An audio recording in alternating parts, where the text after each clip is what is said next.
Sobat Maestro, sesaat lagi kita akan mendengarkan program acara Renungan Hari Sabat bersama Advent Vision Media Ministry yang dibawakan oleh pendeta. Selamat mendengarkan. Yesus mau datang segera. Selamat pagi dan selamat Sabat, saudara-saudaraku yang dikasihi oleh Tuhan. Salam sejahtera bagi Sobat Maestro yang mendengarkan siaran pada pagi hari ini. Kita akan bersama-sama membaca, mendengarkan, dan merenungkan firman Tuhan yang pada Sabat pagi ini kami beri judul Kelahiran Dasasila. Sebelumnya saudaraku, mari kita akan berdoa. Bapa yang bertahta dalam kerajaan sorga, kami memohon bimbingan Roh Kudus ketika kami akan membaca dan merenungkan firman Tuhan. Biarlah pekabaran yang kami peroleh mengingatkan kami, mendorong kami, dan menjadikan kami umat-Mu yang teguh. Inilah doa kami Bapa, dalam nama Yesus Kristus kami mohon bimbingan-Mu. Amin. Saudara-saudaraku yang dikasihi oleh Tuhan, beberapa hari ini kita sudah memasuki bulan Juni. Dan di awal bulan Juni ada satu hari raya yang dirayakan oleh seluruh bangsa Indonesia. Dan itu adalah hari kelahiran Pancasila. Satu perayaan yang belum lama dirayakan oleh bangsa Indonesia, yang seharusnya sudah sejak berdirinya negeri kita ini, kita seharusnya merayakan hari yang disebut kelahiran Pancasila. Tetapi mengapa? Mari kita lihat ceritanya. Memang kelahiran Pancasila jatuh pada 1 Juni, ditandai oleh pidato yang disampaikan oleh Presiden yang pertama Indonesia, yaitu Soekarno. Yaitu pada tanggal 1 Juni tahun 1945 dalam sidang Dokuritsu Junbi Chosakai, atau bahasa Indonesianya Badan Penyelidik Usaha Persiapan Kemerdekaan. Dalam pidatonya yang pertama itu, beliau mengemukakan konsep awal Pancasila yang menjadi dasar negara Indonesia. Dan setelah menjelaskan 5 dasar negara tersebut, Bung Karno kemudian membicarakan nama yang tepat tentang dasar negara kita itu. Dan atas petunjuk seorang ahli bahasa, Bung Karno kemudian menyatakan 5 dasar negara tersebut yang dirangkum dengan nama Pancasila. Begitulah kira-kira gambaran cerita awalnya. Namun saudaraku sekalian, di dalam perjalanan rupanya belum ditetapkan, bahkan dengan situasi-situasi yang bergejolak. Dan ketika tahun 1965 ada pergolakan di mana negara kita digoncang-gancing dengan adanya partai-partai komunis, dan kemudian munculnya Orde Baru yang merasa enggan untuk melanjutkan merayakan hari kelahiran Pancasila. Oleh karena itu akan terus mengingat personal atau orang yang menjadi pencetusnya lahirnya Pancasila. Itu sebabnya selama Orde Baru jarang sekali dan mungkin tidak pernah hari kelahiran Pancasila itu dirayakan. Namun kemudian di tahun 2016 mulailah diusahakan dan kemudian ditetapkan hari kelahiran Pancasila 1 Juni harus dirayakan. Dan tahun 2017 akhirnya hari raya hari kelahiran Pancasila itu kemudian dirayakan oleh bangsa Indonesia. Saudara-saudaraku yang dikasihi oleh Tuhan, mengingat pentingnya dasar negara, dasar pemerintahan itu harus dibuat untuk kelangsungan kehidupan berbangsa dan bernegara. Maka memang dasar negara itu harus dibuat, harus ada. Dan saudaraku sekalian, pemerintahan yang kuat ditandai dengan adanya dasar pemerintahan yang kuat.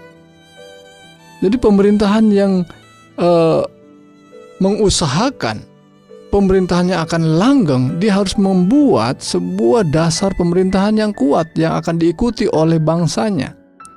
Dan kita sebutlah istilah founding father, ya, yang merancang itu mengharapkan bahwa dengan itu Indonesia yang memiliki karakter yang khusus dengan berbagai suku bangsa, dengan berbagai latar belakang, dan juga nasib yang sudah bersama-sama menjadi negara jajahan oleh negara lain, maka sesungguhnya setiap sila yang dibuat itu didasarkan atas karakter dan falsafah negeri kita. Dan saya sebut sekali lagi, founding father-nya mengerti hal itu dan membuat dan merancang menjadi sebuah istilah Pancasila. Baik saudaraku sekalian, sekali lagi bahwa kehidupan rohani kita dan ajaran yang disampaikan oleh Alkitab sesungguhnya tidak jauh berbeda dengan kehidupan berbangsa dan bernegara di negeri kita ini. Sebab sejak Allah menghadirkan ciptaannya di dunia ini, sesungguhnya Allah sedang merancang juga pemerintahan di atas dunia ini, di mana rajanya adalah Allah sendiri. Dan ketika Allah sebagai raja, sebagai presidennya, sebagai penguasanya, tentunya Allah memiliki rancangan untuk diikuti oleh warga negaranya, ya, yaitu hukum dalam pemerintahan itu, ya. Jadi terminologi kerajaan Allah di dalam Alkitab itu sangat menggaung, ya. Sejak janji Tuhan kepada Abraham dan keturunannya, baik Ismail dan juga Ishak, sehingga anak-anaknya itu sering disebut sebagai raja-raja. Ya, kalau saudara membaca dalam Kejadian pasal 25 tentang keturunan Abraham, anak-anaknya disebut raja-raja, ya. Dan kerajaan itu mengalami puncaknya. Ya, dari keturunan Abraham ini mengalami puncaknya menjadi sebuah kerajaan besar di dunia dalam kejayaan ketika zaman Raja Daud dan Raja Salomo anaknya. Namun sejak itu kerajaan Israel semakin merosot dan bahkan akhirnya punah sebagai bangsa. Lihat saudaraku sekalian, memang ada perjalanan itu, tetapi bangsa Israel yang kemudian muncul kembali adalah bangsa yang berharap akan adanya Mesias yang akan menjadi rajanya, menjadi penguasanya. Jadi kerajaan yang diharapkan oleh bangsa Israel akan muncul kembali, di mana Mesias yang dijanjikan akan menjadi rajanya. Jadi di zaman Yesus, saudaraku sekalian, pemikiran itu terus menggaung di antara orang-orang Yahudi, termasuk para murid-murid Yesus, dengan berharap bahwa Mesias yang akan datang, yaitu bahkan sudah mulai percaya bahwa Yesus itu Mesias, dia akan menjadi rajanya, akan mendirikan kerajaan yang akan jaya seperti dulu, ya. Namun demikian, konsep itu rupanya keliru, ya.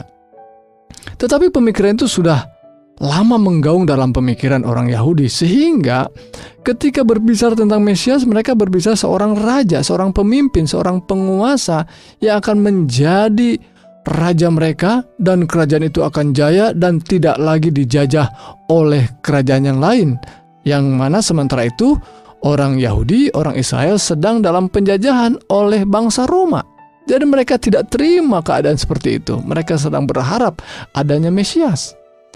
Namun saudaraku sekalian, Yesus sedang mengingatkan bahwa kerajaan sorga dan kerajaan Allah itu digambarkan dengan berbagai ilustrasi yang merujuk pada pembaharuan karakter, pembaharuan tabiat dari pengikutnya. Itu yang diharapkan. Bukan sekedar kerajaan duniawi. Sekalipun memang kerajaan itu ada pemimpinnya, ada rajanya, dan Allah sendirilah rajanya. Bayangkan saudaraku sekalian, ketika orang Israel memaksakan kerajaan duniawi yang dapat dilihat, ingin seperti bangsa-bangsa yang lain, dan akhirnya mereka memilih seorang raja, walaupun mereka diingatkan jangan menyesal nanti kalau sudah ada rajanya. Tapi mereka memaksakan. Akhirnya Raja Saul, Raja Daud, dan Raja Salomo, dan kemudian raja-raja yang lainnya. Tetapi dalam sistem kerajaan itu hampir dikatakan hanya dalam kerajaan yang dipimpin oleh Daud dan Salomo sajalah mengalami kejayaan itu. Dan seperti saya katakan tadi, bahwa Yesus mau menunjukkan satu pemikiran konsep yang berbeda yang seharusnya mereka pikirkan. Sehingga Yesus menggambarkan kerajaan sorga itu seperti ini, seperti itu, ya. Seperti 10 anak darah, seperti benih yang ditabur, seperti seorang penabur, seperti pekerja di kebun anggur, seperti domba dan kambing, penjala ikan, dan lain sebagainya. Tetapi Yesus menggambarkan itu sebagai kerajaan sorga atau kerajaan Allah, untuk menunjukkan bahwa harapan orang-orang Israel, orang Yahudi, tidak akan terlalu mengecewakan karena mereka sedang mengharapkan kerajaan. Namun yang dimaksudkan adalah kerajaan Allah. Allah lah rajanya, dan kita di dunia harus mengikuti konsep-konsep kerajaan Allah, di mana dasar pemerintahan itu harus diikuti. Konstitusi itu memiliki peraturan-peraturan undang-undang yang harus diikuti oleh warganya. Dan yang paling mendasar, Allah membuat undang-undang itu apa? Apa sebetulnya dasar negara itu, dasar pemerintahan Allah? Saudaraku, sekalipun banyak pengajaran Yesus tentang kerajaan sorga dengan gambaran yang berbeda, namun para pembaca Alkitab perlu melihat benang merahnya. Bahwa ketika menggambarkan kerajaan sorga, Yesus sedang menunjukkan suatu pemerintahan yang luas, pemerintahan yang jaya dan abadi, pemerintahan yang kuat dengan pilar-pilar dasar pemerintahan yang jelas, di mana warga kerajaan tersebut harus mentaatinya. Dan setiap orang yang terlibat dalam kerajaan Allah adalah orang-orang yang memegang sebuah konstitusi dari Allah yang hidup. Ya. Konstitusi Allah yang seperti apa? Ya. Sesungguhnya apa konstitusi dan dasar pemerintahan Allah itu yang tentu tidak dapat diubahkan? Jawabannya tentu dengan mudah dan mungkin sudah bisa menebak. Itu adalah the 10 Commandment. Ya. 10 perintah Allah, 10 hukum Allah adalah dasar pemerintahan Allah. Dasar pemerintahan itu haruslah bersifat adil, bersifat benar, kudus, dan kekal. Dalam Roma 7 ayat 12 dikatakan, jadi hukum Taurat adalah kudus, dan perintah itu juga adalah kudus, benar, dan baik. Demikian ayat firman Tuhan katakan. Kemudian Matius 5 ayat 17 mengatakan, janganlah kamu menyangka bahwa aku datang untuk meniadakan hukum Taurat atau kitab para nabi. Aku datang bukan untuk meniadakannya, melainkan untuk menggenapinya. Jadi saudaraku sekalian, ayat-ayat ini menunjukkan bahwa Allah di dalam memerintah, dalam satu kerajaan atau pemerintahan yang kekal ini memiliki konstitusi, memiliki dasar hukum yang jelas, yaitu hukum Allah yang dibuatnya sendiri. Itulah 10 hukum yang sifatnya benar, adil, kudus, dan kekal. Kita perlu memahami seperti itu, saudaraku sekalian. Ketika kita mengingat hari kelahiran Pancasila, sesungguhnya kita perlu mengingat hari kelahiran Dasasila atau 10 sila, 10 hukum Tuhan. Sehingga kita akan diarahkan pada hal yang jauh lebih penting, ya, dalam kehidupan dalam pemerintahan Allah ini. Dan dasar pemerintahan itu adalah produk dari sang penguasa, dari Raja Agung kita yang berasal dari pemikirannya sendiri, ya. Dari pemikiran serta karakternya sendiri, saudaraku sekalian. Jadi hukum dan ketetapan Allah adalah dasar pemerintahan yang menggambarkan karakter Allah itu sendiri. Jadi biasanya si pembuat hukum itu adalah seorang yang menunjukkan itulah yang ada pada dirinya.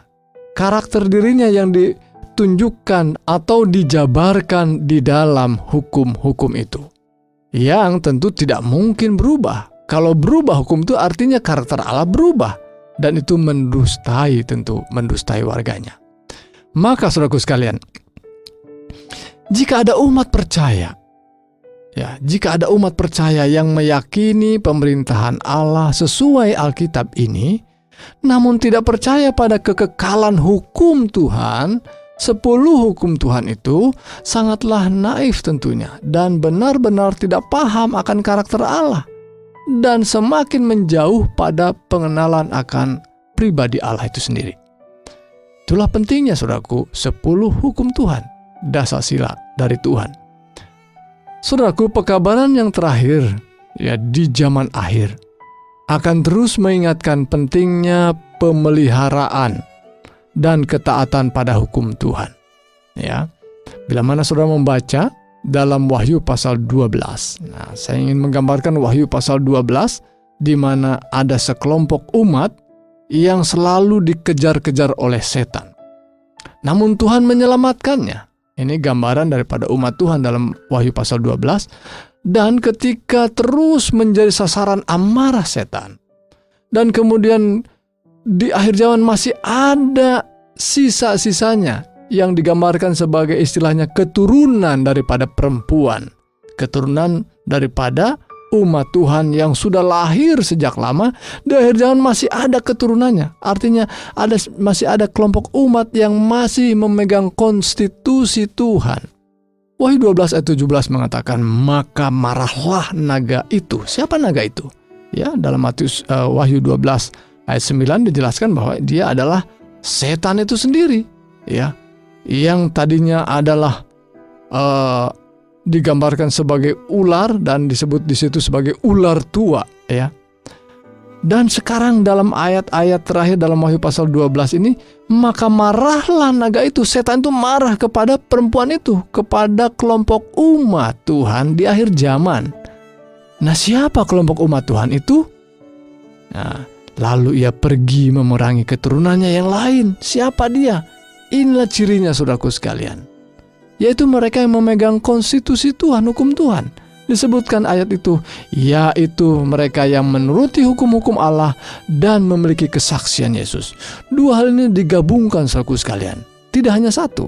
Memang orang-orang percaya, umat-umat percaya mengikut Yesus memang diselamatkan oleh kuasa darah Kristus. Namun mengapa kita diselamatkan oleh kuasa darah Kristus? Karena kita melanggar hukum Tuhan. Jadi kalau ada penebusan oleh kuasa Yesus Kristus, karena dia mau menegakkan hukum Tuhan. Kalau hukum Tuhan bisa dilanggar atau bisa dibiarkan saja, tidak perlu ada seorang penebus. Jadi itu sebabnya dua-duanya hal yang penting, ditebus oleh kuasa darah Kristus. Dan saat yang sama kita terus mengikuti hukum-hukumnya dalam proses penyucian. Jadi saudaraku sekalian, keturunan yang lain di akhir zaman itu yang digambarkan dalam Wahyu pasal 12 ayat 17, di mana terus menjadi sasaran oleh setan, ya, yang digambarkan sebagai naga yang marah itu adalah keturunan yang memiliki ciri menuruti hukum Allah, memegang dasar sila tadi, dan memiliki kesaksian Yesus. Kemudian saudaraku sekalian, di dalam Wahyu pasal 14 ayat 12, keterangan yang mirip dengan itu dikatakan, yang penting di sini ialah ketekunan orang-orang kudus. Rupanya saudaraku sekalian, ayat ini adalah ayat penutup juga dari rangkaian ayat-ayat Wahyu pasal 14 yang menggambarkan di mana akhir zaman banyak orang yang sudah tidak lagi mengikuti hukum Tuhan. Dan Tuhan akan membagi dua, mereka yang akan mendapat hukuman dan mereka yang akan mendapatkan kasih karunia Tuhan, yaitu mereka yang terus mengikuti Tuhan. Dan yang penting di sini kata firman Tuhan, ketekunan orang-orang kudus yang menuruti perintah Allah dan iman kepada Yesus. Saudaraku, ketika peringatan lahirnya Pancasila dirasa akan mengingat pada pencetusnya, sehingga tidak pernah dirayakan. Bayangkan, baru di tahun 2016 ditetapkan dan 2017 kemudian diperingati lagi. Demikianlah saudaraku, dengan hukum Tuhan tidak lagi disebut-sebut ataupun diindahkan oleh mereka yang dalam Alkitabnya dinyatakan ada, ya. Tidak lagi. Bahkan ketika membicarakan hukum Tuhan sepertinya kurang menyenangkan, ya. Sesungguhnya saudaraku sekalian, Allah merindukan kita menjadi orang-orang yang terus berpegang teguh pada hukum-Nya. Dan ketika hukum Allah dilupakan, maka hanya kuasa jahat yang menguasai manusia. Bahkan, saudaraku, di dalam hukum Tuhan, 10 hukum itu ada hari Sabat yang harus dikuduskan. Dan secara khusus, hukum itu merupakan hukum yang merujuk pada pencetusnya, penciptanya. Karena dalam hukum Sabat disebutkan sebagai mengingat Allah sebagai pencipta, dan hari ke-7 berhenti dan Tuhan menguduskannya. Jadi saudaraku sekalian, kalau ajaran-ajaran di dalam gereja kita yang terlalu meninabobokan kita oleh karena keselamatan dalam Kristus, kita sedang dibawa kepada pemikiran menghindari konstitusi dan bahkan menjadi pelanggar dari konstitusi pemerintahan Allah. Saudaraku, inilah pekabaran kita, perenungan kita pada pagi hari ini. Mari kita akan berdoa. Bapa yang penuh kasih, kami mengucap syukur untuk firman Tuhan yang kami boleh dengarkan. Biarlah kami boleh diingatkan untuk menjadi umat-umat Tuhan yang setia dan taat kepada hukum-hukum dan ketetapan Tuhan. Dan saat yang sama, kuasa Tuhanlah di dalam Yesus Kristus yang memampukan kami untuk hidup berkenan dan taat kepada Tuhan. Ya Bapa, berkati umat-umat Tuhan yang mendengarkan siaran ini. Biarlah oleh kuasa Tuhan kami beroleh berkat dan bahkan dijauhkan dari sakit penyakit. Dan bila mana dalam keadaan sakit, oleh karena banyak umat Tuhan yang terkena virus corona juga, berkenan mereka beroleh kekuatan dan kesembuhan. Itulah doa kami Bapa. Kami mohon berkat dan mengucap syukur dalam nama Yesus Juru Selamat kami yang ajaib. Amin.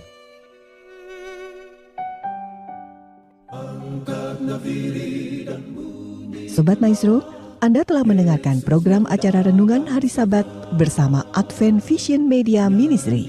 Untuk tanggapan pendengar, hubungi 087 888 777 689. Terima kasih atas kebersamaan Anda.